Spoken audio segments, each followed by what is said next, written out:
પુરુષોત્તમ ભગવાનની શ્રી કૃષ્ણ બળદેવની 30મો અધ્યાય શરીર અને ઘરમાં આસક્ત મનુષ્યની અધોગતિનું વર્ણન.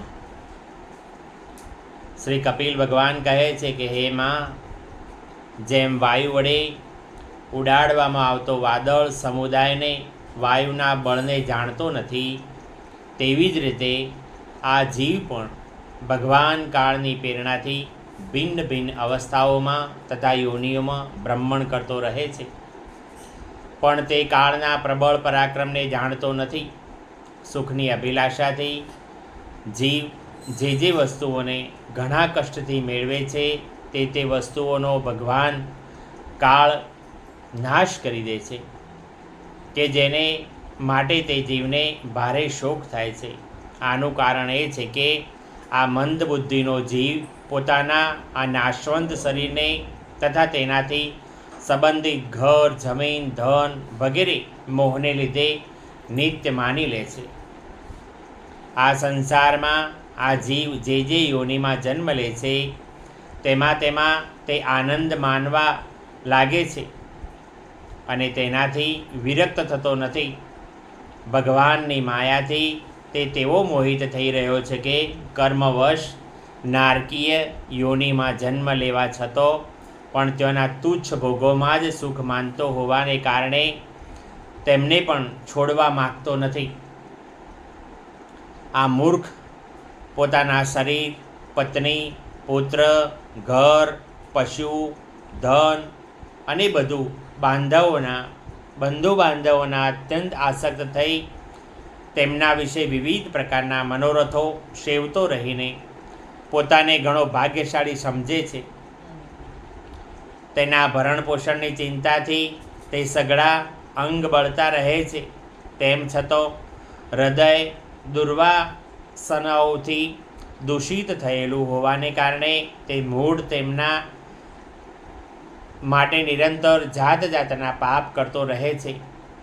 કુલટા સ્ત્રીઓ વડે એકાંતમાં સંભોગ વગેરેના સમયે પ્રદર્શિત કરેલા કપટભર્યા પ્રેમમાં તથા બાળકોની મીઠી મીઠી વાતોમાં મન અને ઇન્દ્રિયોમાં ફસાઈ જવાથી ગૃહસ્થ મનુષ્ય ઘરમાં દુઃખ પ્રધાન કપટભર્યા કર્મોમાં ફસાઈ જાય છે અને તે સમયે ઘણી સાવધાની વર્તવાથી તેને જો કોઈ દુઃખનો પ્રતિકાર કરવામાં સફળતા મળી જાય છે તો તેને તે સુખ માની લે છે. ભયંકર હિંસા વૃત્તિ વડે જ્યાં ત્યાંથી ધન એકઠું કરીને તે એવા લોકોનું પોષણ કરે છે કે જેમના પોષણથી તે નરકમાં જાય છે. પોતે તો તેમના ખાતા પીતા બચેલું અન્ન ખાઈ રહે છે. વારંવાર પ્રયત્ન કરવા છતાં પણ જ્યારે તેનો કોઈ ગુજારો થવા પામતો નથી ત્યારે તે લોભને લીધે અધીર થઈ જતો બીજાના ધનની લાલચ કરવા લાગે છે.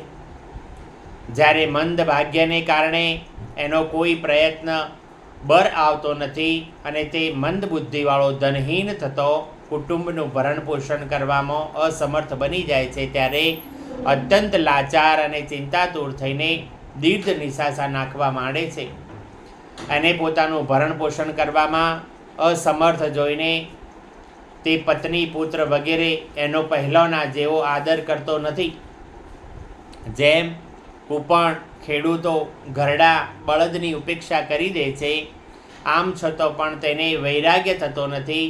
જેમને એને પોતે પાળ્યા પોષ્યા હતા તેઓ પણ હવે તેનું પાલન પોષણ કરે છે.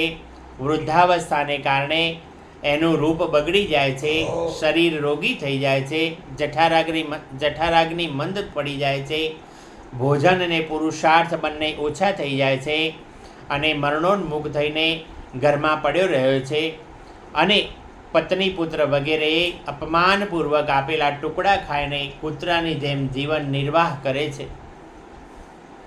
મૃત્યુનો સમય નજીક આવવાથી વાયુના ઉત્ક્રમણથી એની આંખોની પૂતળીઓ ચડી જાય છે. શ્વાસોશ્વાસ નળીઓ કફથી ભરાઈ જાય છે. ખાંસી ખાવામાં પણ અને શ્વાસ લેવામાં પણ તેને ઘણું કષ્ટ પડે છે તથા કફ વધી જવાને કારણે ગળામાં ઘરઘરાટી થવા લાગે છે. એ પોતાના શોકાતુર સગા સંબંધીઓથી ઘેરાયેલો પડ્યો રહે છે અને મૃત્યુપાશને વશીભૂત થઈ જવાથી તેમના બોલાવ્યા છતાં પણ બોલી શકતો નથી. આ પ્રમાણે જે મૂઢ મનુષ્ય ઇન્દ્રિયોને નહીં જીતીને નિરંતર કુટુંબના પોષણમાં રત રહે છે તે રડતા રડતા સ્વજનોની વચ્ચે અત્યંત વેદનાથી અચેત થઈને મૃત્યુ પામે છે. આ પ્રસંગ તેને લેવા માટે અતિ ભયંકર અને રોષયુક્ત આંખોવાળા જે બે યમદૂતો આવે છે તેમને જોઈને ભયને કારણે તેને મળ મૂત્ર થઈ જાય છે. તે યમદૂતો તેને યાતના શરીરમાં નાખે છે અને પછી જેમ સિપાઈ કોઈ અપરાધીને લઈ જાય છે તેવી જ રીતે તેના ગળામાં દોરડું બાંધીને બળપૂર્વક યમલોકમાં લાંબી યાત્રાએ તેને લઈ જાય છે. તેમના ગુસ્સા ભર્યા ગાંટાઓથી તેનું હૃદય ફાટવા લાગે છે અને શરીર ધ્રુજવા માંડે છે. માર્ગમાં કૂતરાઓ એને બચકા ભરે છે. તે સમયે પોતાના પાપ યાદ કરીને તે વ્યાકુળ થઈ ઉઠે છે. ભૂખ તરસ તેને બેચેની કરી મૂકે છે તથા ગરમી, દાવાનળ અને લૂથી તે તપી જાય છે.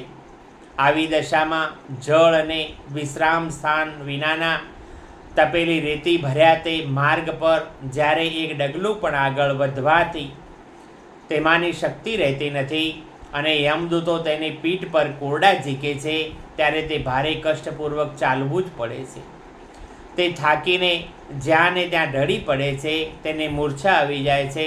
ચેતના આવતા ફરી ઊભો થાય છે. આ પ્રમાણે અતિ દુઃખપૂર્ણ અંધકાર ભર્યા માર્ગે અત્યંત ક્રૂર યમદૂતો તેને જલ્દીથી યમપુરીમાં લઈ જાય છે. યમલોકનો રસ્તો 99,000 જોજન લાંબો છે. આટલો લાંબો રસ્તો 2-3 ઘડીમાં પ્રસાર કરીને તે નરકમાં જાત જાતની યાતનાઓ ભોગવે છે. ત્યાં તેના શરીરને ભડભડતા લાકડા વગેરેમાં નાખીને બાળવામાં આવે છે. ક્યાંક પોતાના વડે અને બીજાઓ વડે કાપીને તેને પોતાનું જ માંસ ખવડાવવામાં આવે છે. યમપુરીના કૂતરાઓ અને ત્યાંના ગીધો વડે જીવતે જીવ તેના આંતરડા ખેંચવા આવે છે. સાપ, વીંછી, ડાંસ એટલે કે મચ્છર વગેરે ડસનારા તથા ડંખ મારનારા જીવો વડે તેના શરીરને પીડા આપવામાં આવે છે. કાપીને શરીરના ટુકડા કરવામાં આવે છે. તેને હાથીઓ વડે ચીરાવવામાં આવે છે. પર્વતના શિખરો પરથી તેને નીચે ગબડાવવામાં આવે છે અથવા પાણીમાં કે ખાડામાં નાખીને બંધ કરી દેવામાં આવે છે. આ બધી યાતનાઓ તથા આવા જ પ્રકારની તામિસ્ત્ર, અંધતામિસ્ત્ર તેમજ રૌરવ વગેરે નરકોની અન્ય પણ અનેક પીડાઓ, યંત્રણાઓ તે જીવને, તે સ્ત્રી હોય કે પુરુષ હોય, પારસ્પરિક સંસર્ગથી થનારા પાપોને કારણે ભોગવવી પડે છે. કેટલાક લોકોનું કહેવું છે કે સ્વર્ગ અને નરક તો આ જ લોકમાં મળે છે, કારણ કે નારકી યાતનાઓ છે તે અહીં જ પણ જોવા મળે છે. આ પ્રમાણે અનેક કષ્ટો ભોગવીને પોતાના કુટુંબનું જ પાલન કરનારો અથવા તો પોતાનું જ પેટ ભરનારો મનુષ્ય તે કુટુંબ અને તે શરીર બંનેને અહીં જ છોડીને જઈને મર્યા પછી પોતે કરેલા પાપોને આવું ફળ ભોગવે છે. પોતાના આ શરીરને અહીં જ છોડીને પ્રાણીઓ સાથે દ્રોહ કરીને સંચિત કરેલા પાપો રૂપી પાથેયને સાથે લઈને તે એકલો જ નરકમાં જાય છે. મનુષ્ય પોતાના કુટુંબનું ઉદર પોષણ કરવા પાછળ જે અન્યાય અનુચિત કર્મ કરે છે તેનું દૈવ વિહિત કુફળ તે નરકમાં જઈને ભોગવે છે અને તે જ એવો વ્યાકુળ થાય છે કે જાણે કે તેનું સર્વસ્વ લૂંટાઈ ગયું હોય. જે મનુષ્ય માત્ર પાપની કમાણીથી જ પોતાના પરિવારનું પાલન પોષણ કરવામાં વ્યસ્ત રહે છે તે અંધા મિશ્ર નરકમાં જાય છે અને તે નરક કરતો નરકોમાં ચરમસીમા કષ્ટદાયી સ્થાન છે. મનુષ્ય જન્મ મળ્યા પહેલાંનું જેટલી પણ યાતનાઓ હોય છે તથા ભૂંડ કૂતરો વગેરે યોનિઓમાં તેટલો જ કષ્ટ હોય છે તે બધા ક્રમશઃ ભોગવીને શુદ્ધ થઈ ગયા પછી તે પુનઃ મનુષ્ય યોનિમાં જન્મ લે છે. ત્રીજા સ્કંદ અંતર્ગત કાપિલિયોપાખ્યાનમાં કર્મવિપાક નામનો 30મો અધ્યાય સમાપ્ત. શ્રી કૃષ્ણ બળદેવની, પુરુષોત્તમ ભગવાનની, ચામુંડા માત કી.